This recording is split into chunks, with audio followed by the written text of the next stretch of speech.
All right, folks, good morning. Good morning. Welcome, everyone. Can I get a Tuesday morning hooah? I think you can do better than that. One more time. All right, thank you, and welcome to AUSA's Coffee Series featuring the Vice Chief of Staff of the U.S. Army, General James Mingus. I'm Alex Brody. I'm the Director of Meetings at AUSA, and it's great to welcome you all to the AUSA headquarters today. Thank you for being here. As you can see, we have a great group with us this morning to hear our distinguished speaker. I'd like to start by thanking our 4-star sponsors, General Dynamics and Leonardo DRS, as well as our 2-star sponsor, Leidos, for their support. Let's give our sponsors a big round of applause. Simply put, we can't do what we do without the great support of our national partners and our sponsors of AUSA. So a big thank you to them today. If you're interested in being a sponsor at any of our events, our team is here out in the registration area. Feel free to connect with Gay Hudson or Emily Call, and they'll be happy to go over all the great benefits of being a sponsor at AUSA. We appreciate the presence of the general officers joining us this morning as well. It's always great to have you here today. And I'd also like to acknowledge the congressional staff that are here. Your efforts on behalf of the Army, soldiers, and families is greatly appreciated. With that, it gives me great pleasure to introduce the President and Chief Executive Officer of the Association of the United States Army. Please put your hands together for General Robert Brown. All right. Well, thanks, Alex. Thanks for being here. Everybody's fired up coming off the Easter weekend and hopefully lots of family time. We're really fortunate to have one of our greatest leaders, an amazing leader, the 39th Vice Chief of Staff of the Army, Jim Mingus, with us here this morning. I'm not going to go over his whole bio. You can Google that and see it. It would take me too long. But some key things. He was critical in numerous Joint Special Operations Command missions and service there. He was the director of the Mission Command Center of Excellence, which is one of our key centers of excellence. Of course, he commanded the famous 82nd Airborne, did an amazing job there as commander of the 82nd Airborne. Last couple assignments, he was J3 for the Joint Staff, an incredible, really fun job, unbelievably tough job, and then moved to a tougher job as director of the Joint Staff, another tough job, lots of fun. But he got his escape to come and serve as in one of the toughest jobs in the United States Army as Vice Chief of Staff. But Jim, thanks for being here. Just fantastic to have you. And I know you got all kinds of free time in your new job, Well, thanks for doing this, Bob. And it's good to see everybody. We'll get right into it. I'm going to ask him some questions. I got a series of questions, just a few to kind of warm us up, get us going. But then we're going to come out to the audience. So start thinking of, he wants nothing but tough questions this morning, tough questions. So start thinking about that. Let's start off with Next Gen C2. It's moved in priority, replaced long-range precision fires there, the #1 priority. And when you look at that, there's some key initiatives in that, in network modernization, et cetera. How are we ensuring with Next Gen C2 that we still will have that interoperability with our key joint partners and allies and other partners on Next Gen C2? Yeah.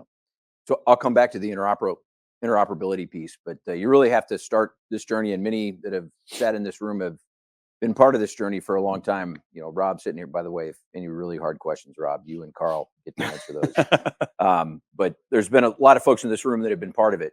And Bob mentioned my time at the Mission Command Center of Excellence. So Dave Bassett, Pete Gallagher, myself, John Morrison, Gary Martin, there was a whole cast of characters that began a journey to modernize our network. At the time, we had 17 disparate battle command systems that were all built to operate independently on their own. They weren't by nature designed to work together in a seamless way.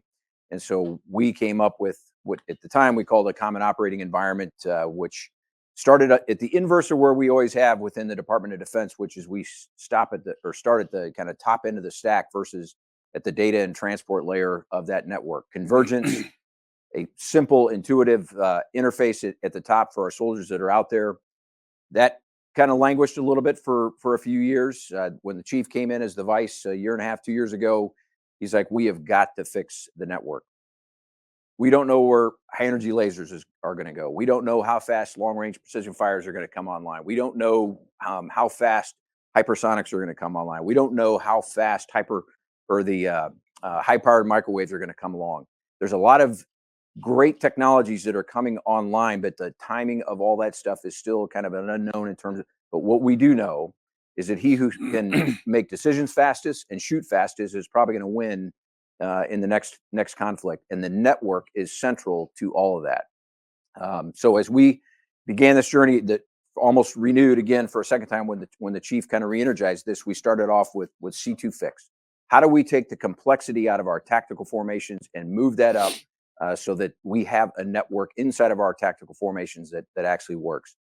So the C2 fix effort began about 1.5 years ago, and we're going to come back, I think, to transformation and contact, because that was one of the elements that we infused in our combat formations to make sure that it was there. Next Gen C2 will build upon that, but the fundamental difference is in that data and transport layer, because we are convinced that if we get that part right, there will be a day when our soldiers, instead of carrying if you've seen the integrated tactical network and what a typical soldier carries today and the tethered elements of it, the batteries, the multiple radios that are out there, it's an end user device at the edge. And that is all that they're going to need for the next fight. So Next Gen C2, we successfully prototyped a couple of those versions in Project Convergence this spring. We had one a year ago, but the ones that we actually put in both a heavy formation and a light formation out in the desert. This next year, as part of Transformation and Contact, we're going to upload the 4th Infantry Division with an entire set of Next Gen C2 equipment from top to bottom, and make sure that underneath a division load, an entire divisional formation, that this is going to prove out. And if it happens, because of the divest and invest plan, unlike a traditional modernization thing that takes multiple years, because we can only do 0.5 BCTs per year or 0.25 BCTs per year, this is not going to be a production challenge. It'll be a money challenge that we are going to find a way to do that. And we believe that we can literally do the entire Army in a very short period of time. But the interoperability, because it is a modular open systems architecture, because it is naturally designed to be able to be plug and play, Lego-like, the interoperability components of it are baked in from the beginning instead of having to be in there after the fact. I think back the first strikers, you'd had wires that would fill this room with a command and control. Now we have the wire and the instead of the systems, it's more, as you mentioned, the apps and the plug and play, which is really key. And everybody has been inside of a Humvee or a JLTV, and they've seen the famous, used to be JBCP, now it's, or FBCB2, now it's JBCP, the box that sits in there. And the cost of that thing is ridiculous. In fact, the cost of that was so high that we decided to stay with it instead of going with a tablet. And I think where you're kind of going with this, Bob, is it really kind of dovetailed based on how we drove the requirements for that. We said it needed to survive in 16,000 foot of water, a 450 megaton yield nuclear blast, and I'm being facetious there a little bit, but we over-engineered that.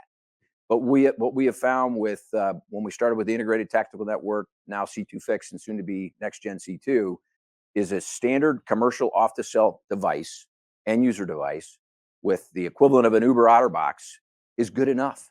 Mm-hmm. And if you break it, you go buy another one. It's disposable, and we can that way you can keep up with the technological changes that are out there. And I am living proof. I didn't personally drop mine out of it, but I've seen one of those end user devices dropped out of an airplane at 1,000 feet. With an Uber OtterBox on it, and it survived when it hit the ground. And if it can do that, it's probably good enough. That's great. Let's shift to the Army's 6 modernization priorities. It's just really a smart thing. I think we're going on almost 9 years now, the third chief with those priorities, and they've been critical.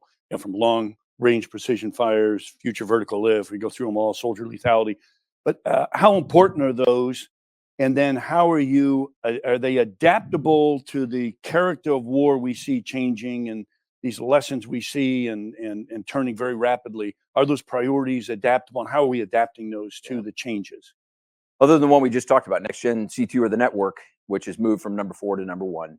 You're exactly right. The 6 modernization priorities have stayed: long range precision fires, Next Gen combat vehicle, future vertical lift, the network, soldier lethality, integrated air missile defense. Those have remained consistent. But in terms of the changing character of war, who you fight, where you fight, what do you fight with, and how do you fight? The combination of those last two, because we can't predict the who and the where, but what we can absolutely control is how we fight and what we fight with. So in addition to those six in the open systems architecture, because all of those are going to be designed in the same way we've done the network. Take the E3, the new tank that is going to come out. If you've sat in the front of that thing, it is absolutely modular. So 5 years from now, it's like a cockpit. We could pull that thing out, put a new one in. The base vehicle is probably going to be with us for 50 years, but everything inside the cockpit of that tank needs to be replaceable in a very, very rapid fashion. The other thing that we have added in, and this is coming out of Ukraine, this is coming out of Israel, but robotics, UAS, counter UAS, EW, high tech, all the other things that go on top of that are going to be as critical as how these things work together as well. Russia is employing upwards of 4,000 to 5,000 first-person drones a day, per day. Ukraine is employing about the same number of UAVs and first-person drones on the other side as well. Fiber optic. So what we have traditionally been able to do in the electronic warfare space for counter UAS may or may not work in the future. Russia has figured out a way to spool from the device itself out to 20, 30, 40 kilometers from the drone, which means it's completely impervious to any electronic warfare that's out there. It slows it down a little bit. It's not quite as maneuverable, but it can get in and get after its target without anybody knowing it's even there. And so the speed in which we want to move in the UW, EW, counter UAS, UAS, robotics, autonomy, full autonomy, that absolutely has to keep pace with the rate in which you are going. And you, the industry folks that are in the room here, you're actually moving faster than we will. And you will always move faster. And we want to take advantage of that. Flexible funding, which is a big component of this. The chief and the secretary have been pushing this now for a year plus. Carl's personally been on the Hill. How many times, Carl? Too many. So we started off small, UAS, counter UAS, and EW, those three buckets. If you go and look at our budget, each one of those elements probably has 15, 20 individual budget lines associated with each piece of equipment. What we want to do is compress that down into a single line of accounting when we get that money back from Congress, so that this year, Company X has the best drone on the market, and we buy 1,000 of those things or 5,000 of those. Well, the next year, somebody else in this room is going to have the next best UAS. We want to buy that one. We don't want to buy the same one year after year after year after year. And between how we write our requirements, how we do our budget, all those things prevent us from being able to keep up with technology. And so as I have been on the Hill, the way I've kind of described is anything in the technology space that is faster than our traditional budget cycle has to be built into this flexible funding kind of strategy. And what would you tell, what's industry's role in that, Flex? They have a key role in that, as you mentioned. The ideas come from industry and stuff, but just dig into a little bit more industry. What can industry do to help the Army in that flexible funding and procurement flexibility? I know that you want predictability. You like that single line that goes for 10, 20, 30 years so that you can count on that stream that's out there. What I would challenge it, that funding stream is still going to be there. Our priorities that Bob and I just talked about, the ones that, and we know the new ones that are coming online, from autonomy to robotics to UAS, those are still there. That money is going to be there every single year. We want you to come forward with the best that you absolutely can have, and everybody's going to have the ability to compete in that space. And what that does is that makes everybody in this room just a little bit better, and we benefit from it. And most importantly, our soldiers on the modern battlefield will benefit from the competition that's going to ensue as a result of that. No, that's great. Thanks. Let's talk. We've talked quite a bit about transformation and contact, a great concept, just really smart when you look at it. And really for the speed you've been talking about needed, because things turn so quickly. So TIC 2.0, can you give us a kind of a progress update? The chief talked about a lot in the fall, but can you give us a little progress update on that? And how are we getting that out to the total force, scaling it? And then also, when you look at this, three-part question, just to make it tough on you. The final is how are we incorporating lessons learned again, or lessons seen in this, that's happening all around the world. So if you've been around the chief or I or the secretary, last year we took 3 brigades out of the Army and we infused it with mobility, next generation squad weapon, C2 fix, which is this current version of the network that we have right now. UAS, counter UAS, EWs, a couple of some robotics that were out there. We picked 3 formations, one out of the 101st, one out of 25th, and one out of 10th Mountain, and we infused them with a whole bunch of new technology that was coming out and available today. The stuff that is cutting edge as of today, and we actually gave them this stuff in quantities greater than they asked for it. And we sat, Bob and I were here with the fellows program, and I asked everybody in the room, how many UAVs does a brigade combat team need? Dan, do you know? I don't know. 200, 300, do you know, Rob? Rob doesn't know. I've been around a long time. I don't know what the right number is. And so we actually gave these brigade combat teams more than they asked for, because at some point you have saturated an organization where they can't adequately employ it, and they can't adequately then ingest the information that's coming from those various sensors that are out there. So what is the right number? And we gave each one of them a little bit, a slightly different number of those platforms at the squad, platoon, company, battalion, and brigade level. And they came back and informed us in a very authoritative way. We need 197 or 210, whatever that number is going to be. Same thing with number of robotics. Same thing with some of these other platforms that are out there, because we wanted them to tell us what it was going to take to do that. So very successful first year. Every one of them was validated at a combat training center rotation. And as a result, I mean, this started just a year ago. And the chief and I and the secretary sat through what we call a force design update brief week or two ago, Carl, where we now have slapped it. Here is what the mobile or the medium brigade combat team should look like, from company all the way up to the brigade headquarters. We're going to approve that force design update here in the next week or so, and we will have an E-date with a new MTO by 1 October. That's how fast we were able to turn that one formation, because what we have discovered, and if you have not heard the term M, so we have 3 types of maneuver formations in our Army: an infantry brigade combat team, a striker brigade combat team, and an armor brigade combat team. We started with the I, because moving at 2.5 miles an hour for multiple kilometers, it does not give you the agility that you need. So the infantry squad vehicle, which is one of the centerpieces of this change, will allow for our light formations to be able to move. Instead of walking 12 miles, you ride for 10, you walk for 2. It's not a fighting vehicle. We didn't design it to be. It's going to be disposable, but it's going to create agility and speed for our light formations. And those will all convert to M's over the course of the next couple of years. But that one MTO change happened inside of 1 year because of TIC 1.0. TIC 2.0. Now we're going to expand. So the 101st, 25th, 10th, we're going to expand and do the entire division instead of just a brigade. We're going to add the 82nd in there and a couple others. We're also going to move to our striker and armor brigade combat formations.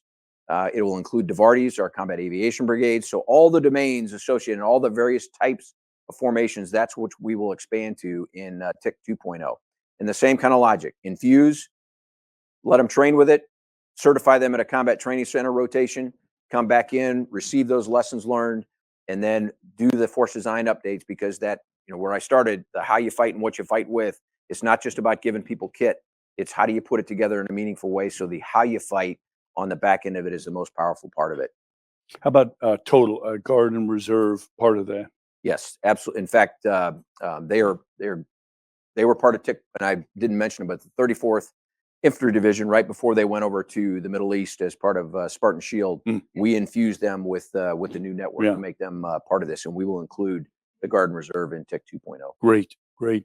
Let's shift to fires, and I'm getting near the end, so get ready for your questions here and have them ready. But even though it was bumped off the number 1 slot, they were number 1. Now they've moved down a little bit. Long range precision fire is still critical. And it's at ranges we could have never imagined years ago. The extent of the range geographically, how far we need the fires, and then also you look the impacts of cyber and space on the fires as well. You have non-lethal and lethal. How are we with the long range precision fires? How are we able to develop ways to counter the enemy's sophisticated systems, and then adapt our long range? To scale needed at those long range precision fires that are so key. So even though the network is the number 1 modernization priority, and when it comes to robotics, and all things autonomy and fully autonomous. That will be probably one of the bigger technological leaps in terms of the how we fight. But the one thing that is from a foundational way in which the Army, the land force fights, will reside in the fires domain. When you're dealing with a adversary who uses preclusionary tactics, most people have heard it described as A2AD, which is anti-axis aerial denial. Our adversaries have watched us now for 2+ decades, and they do not want to get into the close fight with the United States Army. Plain and simple. They do not want to get and mix it up with our light, striker, and heavy formations that are out there. So they have created standoff. They have created both sensors and shooters that can kill at range to disrupt you, to deny you, to attrit you before you ever get to the close fight. We have recognized that. So the big idea is, so fires, we have 6 warfighting functions inside of our doctrine. One of those is fires, and one of those is protection. Our indirect fires falls within the fires warfighting function. All our integrated air and missile defense falls inside of our protection formation. But if you think about what is going to do the vast majority of the killing on the next battlefield, is not going to be coming from direct fire fights. It's going to be coming from stuff from the air. And so the way we're kind of formulating this and thinking about it is the concept of direct fires, indirect fires, and protection fires amalgamating into a single scheme of fires versus it being separated out. And a scheme of fires is now what rules. In other words, when we all grew up, we developed a scheme of maneuver, and then we would develop a scheme of fires and a scheme of support and a scheme of this to support that scheme of maneuver. But if you introduce maneuver too fast, you're never going to get there. And so the scheme of fires that includes all those things that I described is what's going to have to elevate to the top, which then allows, when our soldier actually plants that flag on, pick the place that's out there, you know, he's going to be successful on the back end of it. So to answer your question, long range precision fires and everything below that is going to be a critical component to the how we fight. We've got systems that will reach out and touch now 1,500 to 2,000 kilometers, all the way down to the traditional tubed artillery that's out there. And even our tubed artillery, by innovating at the round, we've taken a standard 155 HE round that used to have a max effective range of 22 kilometers. And just by bleeding off the back end and working with the physics of how that round flies through the air, we've now achieved 30 kilometers just with a standard HE round. We are pressing the envelope, and I think within the next year, Rob, we'll be at 40, 50, maybe even 60 kilometers for a standard 155 HE round.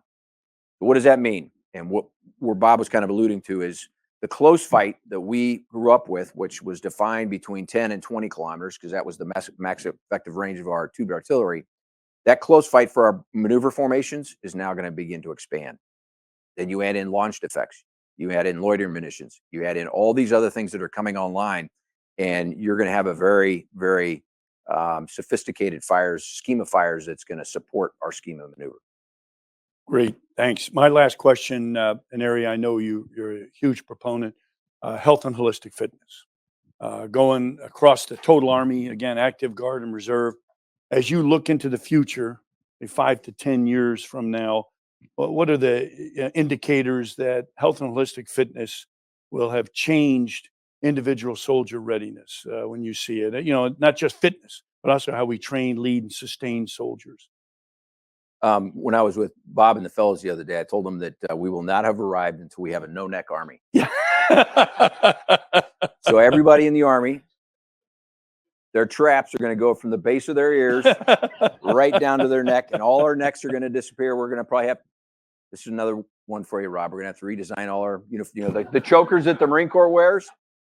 Can't do it. Can't do it. It's not going to work. So what do you think, Dan? You on board for a no-neck Army? All right. No, holistic health and fitness is here to stay. You may have read some stuff over the weekend that the Army is retracting from that. It could not be further from the truth.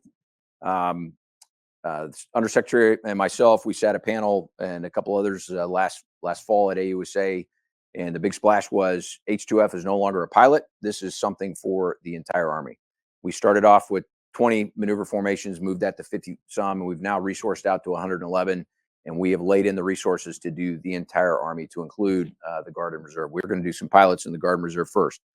But what we believe, kind of going back to the how you fight, the optimized human component of the how you fight is actually, I think, more important than anything else that we will do.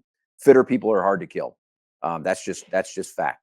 And what we are finding with the units that we have that are out there, not only are they getting hurt less often. When they do get hurt, they're coming back much quicker. Their marksmanship scores are going up. Their mental health issues are going down. The acts of indiscipline are coming down. All the things that you would normally associate with being fit are true, but it's many other intangibles that are also coming back as a part of this. And so it is absolutely here to stay. Now, the thing that hit the media this weekend was I don't even want to call it but it was a change in the structure of the teams. Each one of these H2F teams consists of about 21 people, and that's for a normal brigade formation. If you're a brigade that's smaller than 1,000, you'll get a slightly different composition, but it's about 21 folks. And at the heart of that are 11 strength and conditioning coaches and athletic trainers. It was 7 strength and conditioning coaches and 4 athletic trainers. Athletic trainers, though, are considered health providers. And as we got ready to scale this for the whole Army, if you're in the health providing business, you have to be credentialed, licensed, and overseen by DHA, which is outside the Army's control. And we wanted to keep this as an Army program. We wanted to be able to control our teams and how they interact. And so instead of it being a mix of 7 and 4, it is now 11 strength and conditioning coaches. The duties that the athletic trainers that we're going to perform, the prevention stuff and being able to deal with points of injury that when they occur and dealing with that, from medics all the way up, the medical providers that are organic within a formation will perform those duties. So we don't think we'll see any dip in terms of the return on investment. And just to give you one data point, it costs about $3 million to stand one of these programs up. It takes about $2.5 million to sustain it over time. We think, and it's not a 1-for-1, here you go, but we think we're getting back about $3 million per year per brigade formation that's out there. So one, it's going to make our troopers better, stronger, faster, more lethal on the battlefield, but it's going to actually pay for itself in the long term.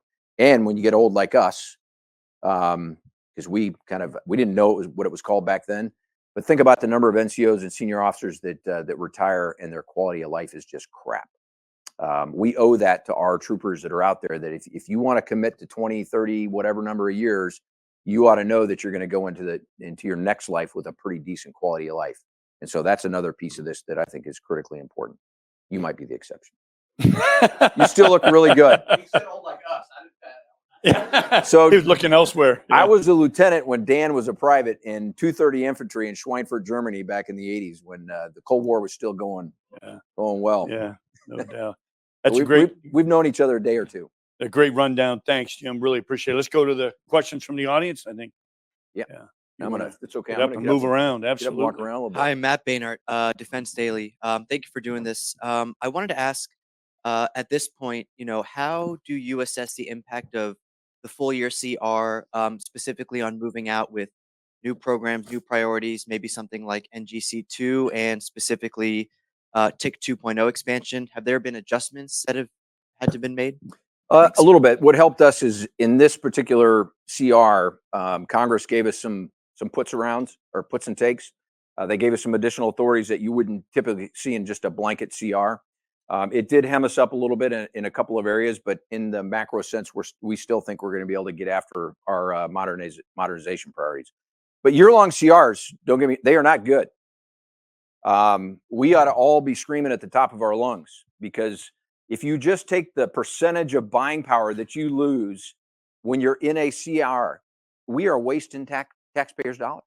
It's not anything we can control or you can control, but every taxpayer in the United States of America should demand a budget on time every year.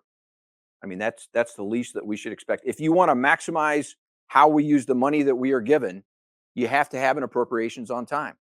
Because here's a typical cycle. 18 out of the last 20 years, we've had a CR. 18 out of the last 20 years. So if a CR is a norm, a couple things have to change. We either got to start doing it on time, or we got to change the rules for those CRs that are out there. Because in our current construct, I'll go back to last year, we got an appropriations in March. We immediately began the mid-year review, had to do the big omnibus reprogramming, because fact of life changes occur between when you submit your budget and when you get that appropriations. We submitted that omnibus reprogramming to Congress, and we actually saw that money the second week in September, which meant we had 2 weeks to execute a year-long budget. That's just not how you run a railroad. So we ought to all collectively be demanding on-time budgets every year. But thanks. What else? Whoa, what's going on? I learned something today. I did not know that Dan Daly was a wild boar as a private. He was. You didn't know that, Bo? I did not know that. So I don't think we actually knew that, honestly, until many years later when we started. Hey, where are we at? So I was a captain in 230 when Jim was a lieutenant. You were a private. So He was great friends with Ralph Baker. yep. My question is about change management, and I'll talk about industry side just a little bit first. What we found in change management is not the rollout of Salesforce or pick something. It's actually the sustainment training. So I was just curious about the sustainment training, the impact of TRADOC and professionalizing the force, and then how you're going to take in cohorts of young men and women and train officers, et cetera, and also as you expand the tick that goes out for modernization that way. So just change management in general, it's is what I was interested in. Well, one of the things the chief has been huge on, ever since he took the seat is process change, and he talks about it everywhere where he goes. And you spent what 35 years in the Army, so you know how many. Bo is the master of how the Army. How many people actually wore the uniform and went to Command and General Staff College? You remember when we went to Command and General Staff College, and you got this class on how the Army runs? And what was it? Treffler, was that his? Treffery. I think it was like a 6-week elective in the command, and it's very complicated, and it's got a PERT diagram that is the master of all PERT diagrams. I mean, there's spider charts all over that thing. And as soon as you got done with that class, what did we all do? We dumped it, right? Until you became like a colonel or a 1-star, and you got into programming, and you realize, holy shit, I wish I'd paid attention to that how the Army runs class. Well, Bo was one of the few people in the Army that actually had that thing mastered.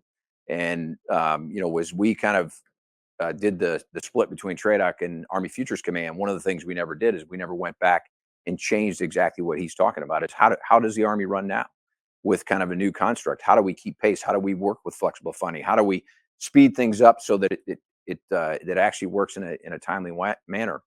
When I go around and talk to people about process, if you cannot master and make a process intuitive, in other words, if you've got to have a little checklist to get you through, and other than Bo and 3 other people in the Army, the how the Army runs, it's not even close or remotely into an intuitive process.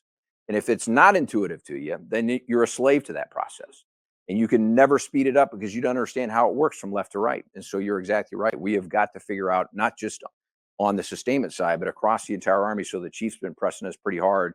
How do we streamline? How do we automate? With the tools that are out there and available to us today, what used to take 25 humans to do, in most cases with automation and streamlining, you can do that with a third or even a quarter of what those are out there. But the art and science still have to work together. You can't exercise the art until you've mastered the science. So even if we come up with these automation tools that are out there, you still have to fundamentally understand the science behind what it's going to give you, or you're not going to understand whether the garbage is coming out on the other end. And so all that is part of that. What else? Sure. Morning. Thanks for taking my question. 2-part. First part should be quick. LASSO, is that funded? Is it coming out soon? Second part is regarding DRs and programs of record. I mean, should we be expecting more and more director requirements, short term, as opposed to DRs? And I'm specifically talking about, let's say, SRR, MRR, LRR, those type, or the Group 3 director requirement that just came out not too long ago. So thank you. Directed requirements and characterization of needs, which you're probably also familiar with. Those are here to stay, I think.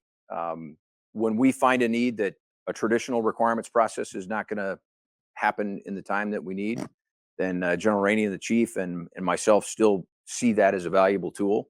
The key is coming in on the back end and making sure you police up. If it starts off as a DR, whenever the time frame associated with when that particular need is met or not, is this something we want to move into something more systematic? And so I think the DRs are here to stay. Characterization of need is the other thing that Jim Rainey has kind of started to do. Instead of a traditional ICD to CDD to final AROC and programmer record, put in a funding line for 25 years and we sustain this thing for forever and ever and ever. We are starting up. This is how we did Next Gen C2. Is we started off with a characterization which communicates to industry. These are the broad attributes that we would like to see in Next Gen C2, which allows you to innovate on the back end of it, come forward with your ideas, and we pick best of breed, and it keeps things moving in a much faster way.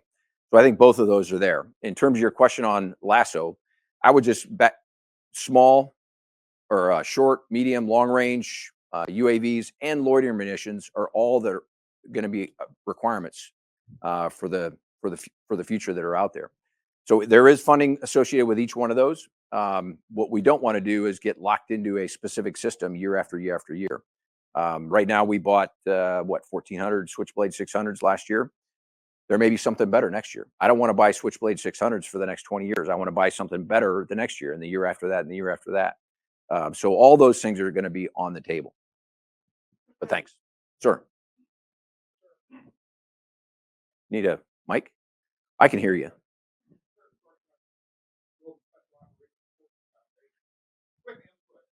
Last year, you gave a brief, you stepped away from the podium of aviation, and you said everybody's been standing up here talking about issues we've got because of the accident rate. We've got, but you said, I'm going to say something which I think is a larger point. And you said, we need to get back to basics Yes. of accountability and standards. I wrote a report, my old boss, Bill McRaven. I sent him a note and he says, does he have a copy of my book, Make My Bed? Do you have a copy of the book? Not that one, but I know Bill McRaven very well. And I've listened to his pitch. Well, he said, come in here and give you a copy of you. We'll tell him thank you. That's awesome. How many people know Bill McRaven?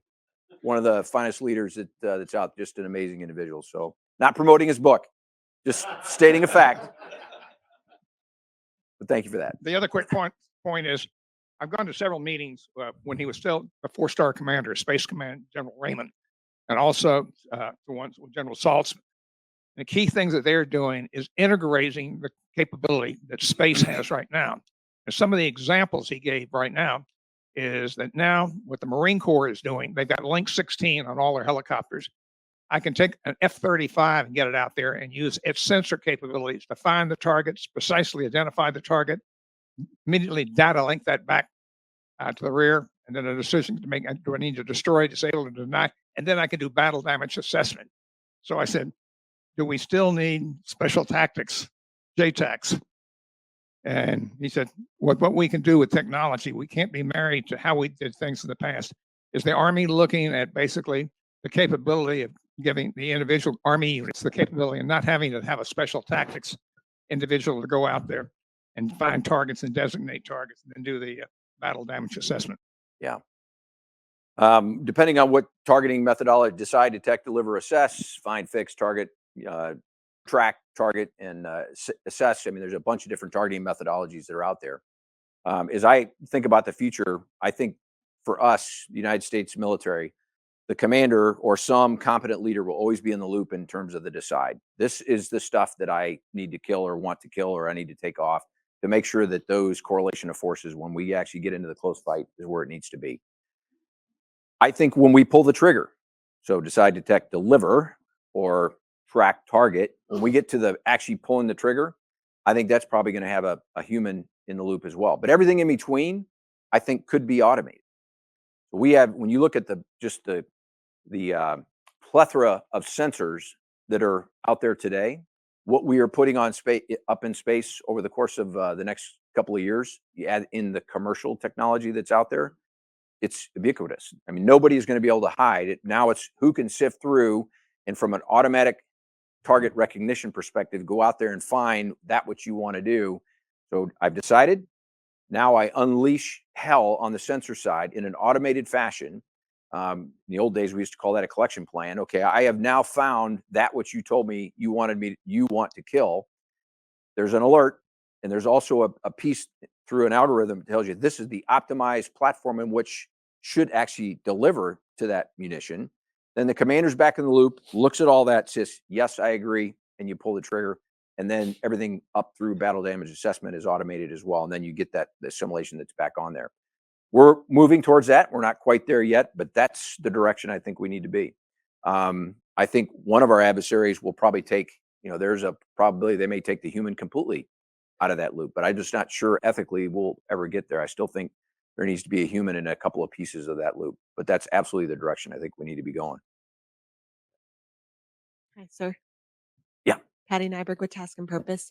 You started talking about kind of lightening the load for soldiers, and I know there's kind of a new effort, Soldier as a System. I'm wondering if like wearables are kind of part of that, and if that's going to be part of Transforming Contact kind of going forward, or maybe it's on the H2F side, but wearables is kind of what I'm looking for. Yes, to lighten your load. I can't. Did we talk about the LSAPI at AUSA last fall? think so. I don't think we did.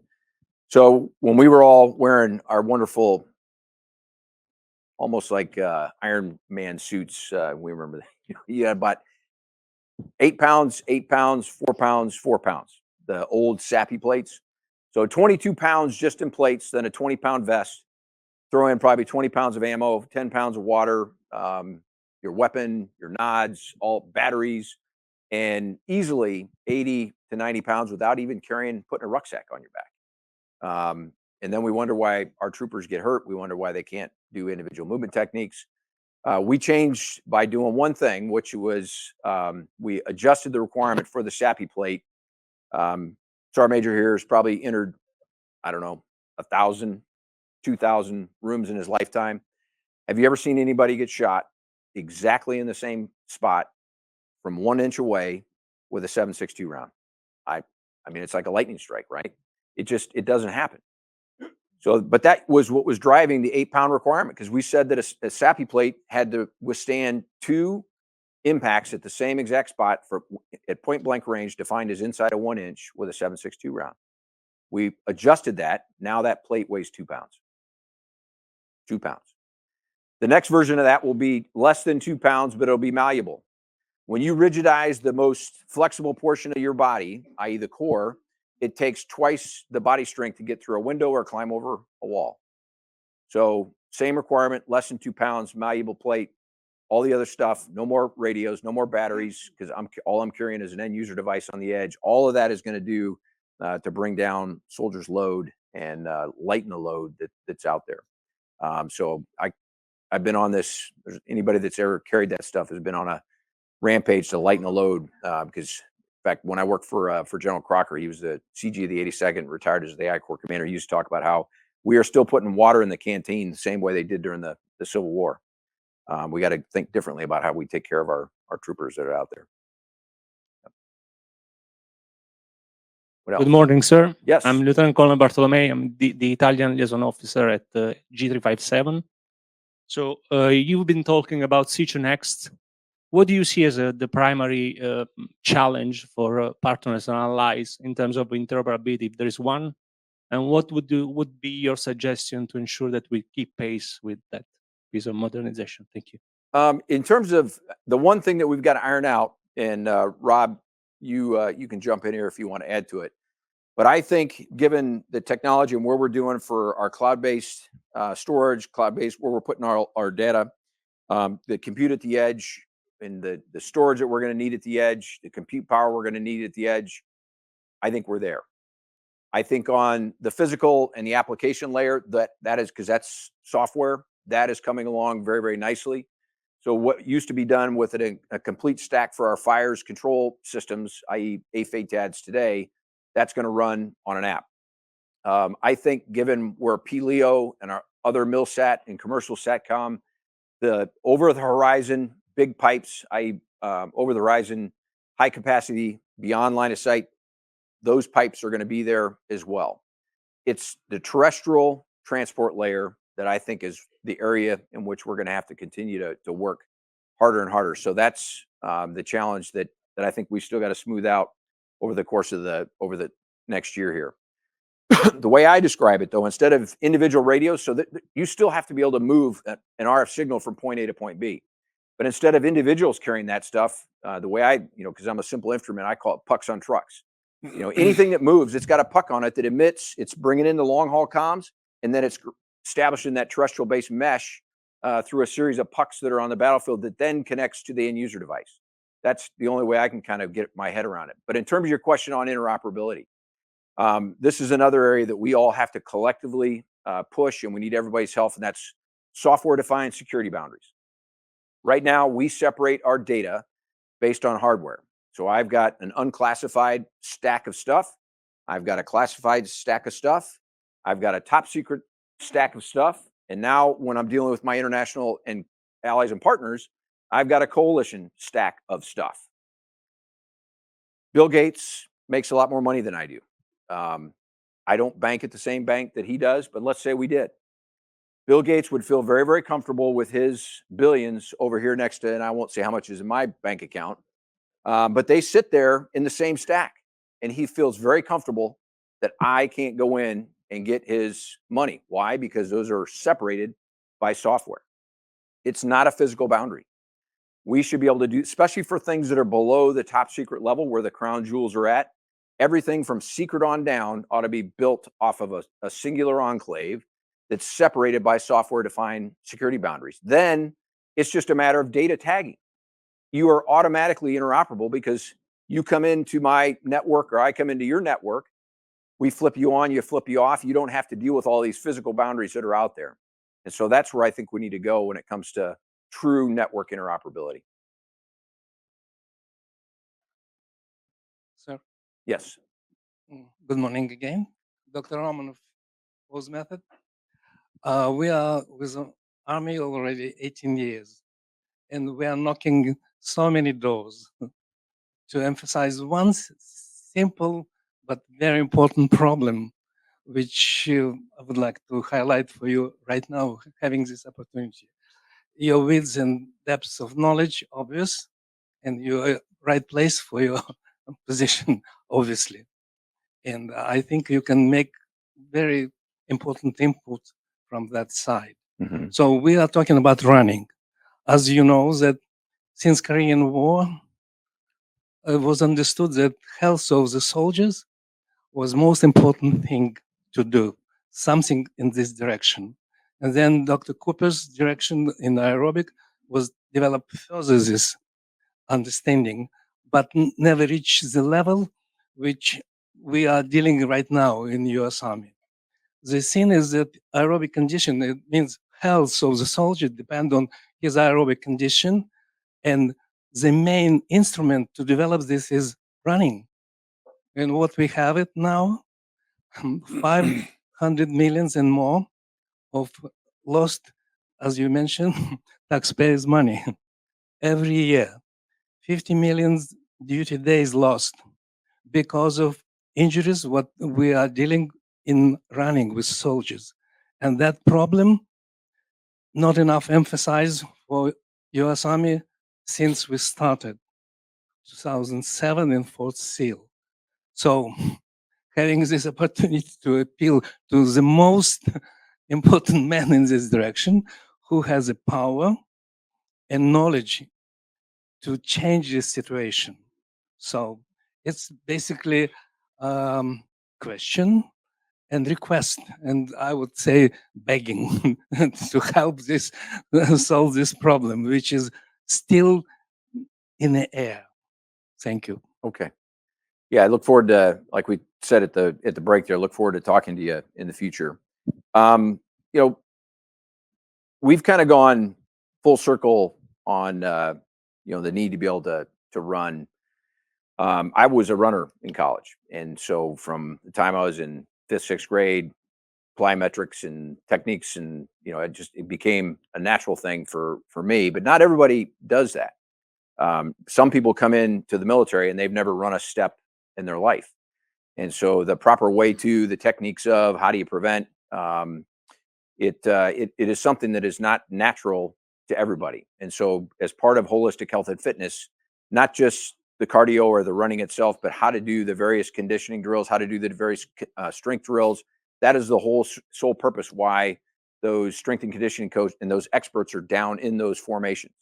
Because as you assess, program, and execute functional fitness, what includes all those muscular strength, muscular endurance, cardiovascular endurance, flexibility, speed, mobility, all those things are important, but the techniques associated with it and how do you do it properly absolutely is vital to making sure that that is the number one thing that reduces the number of injuries that are out there. The second half of that equation, though, is and I'm not being disparaging of our youth, but when you look at the average BMI of an 18 to 21-year-old today compared to 30 years ago, it used to be about 17 to 18% in 1989. Today, the average BMI of a 17 to 21-year-old is 33%. Wow. In just a very short period of time. So even if we get them down to the weight in which we say, yes, you can now come into the Army, you meet our standards, their bone strengths, their bone density, their ligaments, their tendons have not been conditioned to a point to be able to do the rigors of how to live an Army life. So that's the other reason why we got to make sure that you're building a foundation.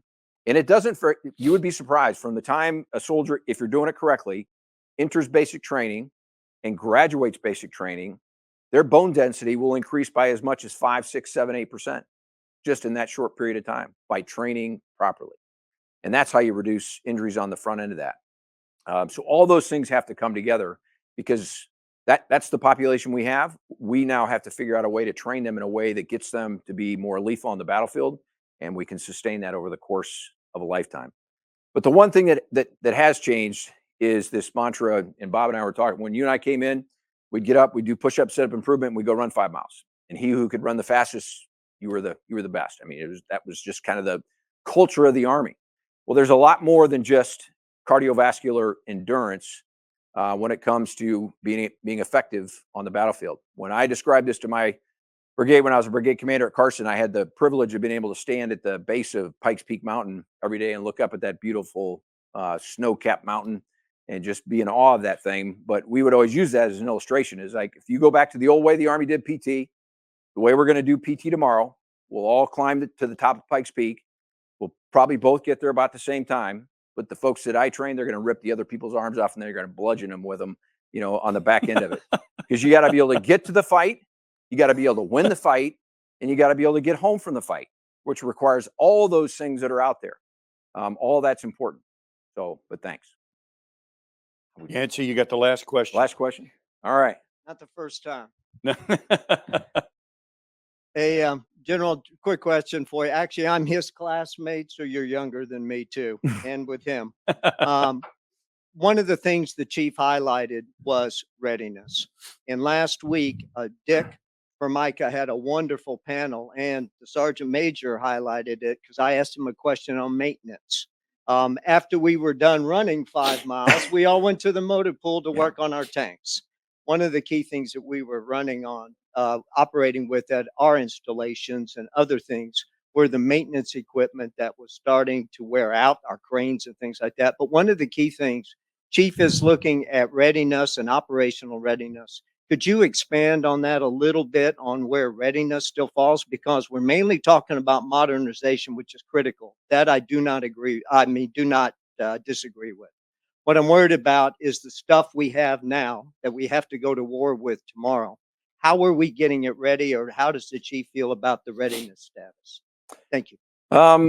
Being perfectly honest, if you go back to, pre-COVID, during COVID, expansion in our footprint in Europe, the supply chain challenges was not, we were not immune to that inside the military or the Army. We suffered. And so over the last couple of years, we took a dip in our major platform readiness levels. We're at the bathtub and we're climbing our way back out on the other end. The chief personally chairs the old USR briefs. We call it, the Total Army Readiness, or TAR briefs now. So it's not, and it still revolves around PRS&T, the people, the equipment, with the serviceability of that equipment and the equipment that's on hand, and the training. The 4 elements that make up tactical readiness are still absolutely central to everything we do. automating that process, because what we have discovered in this whole supply chain thing that has not been just unique to the commercial sector, but also us in the military, is, how do you trace all that stuff back in a much more predictive way? And so Chris Mohan and Heidi Hoyle have been leading the way in terms of trying to come up with some really powerful algorithms that help us be much more predictive in how we both work with industry partners to make sure we're ordering the right stuff, we're stocking the right stuff, and at what echelon that needs to be. We have multiple years of data now on armor brigade combat teams rotating back and forth to Europe. We are now taking that and using it in a much more meaningful way than we were. Because the other part of this is that, given the relative flat nature of our budget, the massive quantities of just traditional PLL and ASL and all the different stockage levels being down at that, the stuff you need absolutely needs to be there, but it needs to be the right stuff. And we were not as precise as we should have been, at one point. Now, some of these tools that I'm talking about are helping us do that. What does DLA manage versus what do we manage? And then what do we keep down at the unit level? Also visibility. So a lot of people in this room will understand you have primes and then you have subprimes. And so whoever makes the tank, there's probably 50 subprimes that make parts for that tank. We don't always have visibility when those subprimes come and go. We should, because when a subprime goes away and we don't find out about it until 12 months later, then we wonder why we got a long lead time part of 27 months. Or yes. And so all that stuff, the tools that can help us see ourselves in a much better way, are Heidi and Chris Mohan have been doing a great job with that. But the chief takes a personal interest in this. He personally takes those briefs every single month. And it's not just the unit readiness. It's how are our camps, posts, and stations from a mobilization standpoint? Are they ready to project combat power? It's not just about the tank and the motor pool. Can you get the tank to the railhead to the port, onto the boat, and where it needs to be? It's the whole thing, because I think it gets overused, but the term contested logistics, it doesn't mean what we traditionally have. Logistics have always been contested at the tactical edge. The difference between tomorrow and previous years is that stuff's going to get contested from the minute it leaves that motor pool. Okay. Hey, let's hear it Is for that it? General Mingus. Unbelievable. Really Thank a tremendous rundown. Thanks, Vice. I really appreciate it. Just a great rundown. Let me go over just a couple upcoming events. 8 May, we'll have a noon report that's virtual that you can watch. It'll be U.S. Army Powering the Mission. And it'll be with Brandon Cockrell, who's Deputy Assistant Secretary of the Army for Energy and Sustainability. And that'll be very informative. He's unbelievable. We had him on a panel last week, and you won't want to miss that. Hey, get your tickets now for LandPAC, 13 to 15 May, the symposium in Hawaii. 30-some Indo-Pacific nations will be there. And that's always a tremendous forum. It's really looking good this year. So don't forget to get your tickets for that. And then we have a new event coming up, 16 to 17 July, Land Euro, similar to LandPAC. It's Land Forces Europe, about 30 European countries already attending that. And that'll be a great event. Let Europe know, hey, we haven't forgot about them. Very, very important. And so we look forward to seeing you there, 16 to 17 July. I want to, if you have any other questions, any other events, ausa.org, you can find the information. I want to thank our sponsors again, General Dynamics and Leonardo DRS. Couldn't do it without you. Thanks for sponsoring, and thank the Vice again. Man, we're glad we got you in that role, and thanks for such a great rundown this morning. So have a great Army Day. All right. Thanks Great again, job. Bob. That was a great job.